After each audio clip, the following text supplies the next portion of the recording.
صحيفة ميرور البريطانية تكشف نتائج اجتماع غوارديولا مع رياض محرز. لكن قبل أن نبدأ، حبا عزيزي المشاهد وافتخارا لك بهذا النجم، ضع لايك للفيديو. يعقد النجم الجزائري رياض محرز اجتماعا حاسما مع مدربه الإسباني بيب غوارديولا لمعرفة مستقبله مع نادي مانشستر سيتي، ويرتبط حروس بعقد مع السيتي حتى صيف 2025، غير أنه تم ربط اسمه بالنادي الأهلي السعودي الساعي للفوز بخدماته خلال الميركاتو الصيفي الحالي.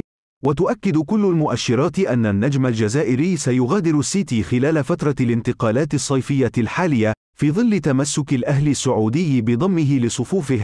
وكشفت صحيفة ميرور البريطانية أن مستقبل رياض محرز مع مانشستر سيتي سيحسم خلال الساعات القليلة القادمة، في أعقاب اللقاء الذي سيجمعه بمدربه بيب غوارديولا.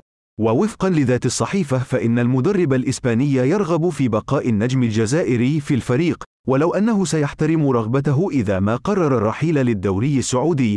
وتجدر الإشارة إلى أن الأهلي السعودي يستعد لتقديم عرض بقيمة 30 مليون يورو من أجل إقناع السيتي ببيع نجمه الجزائري خلال فترة الانتقالات الصيفية.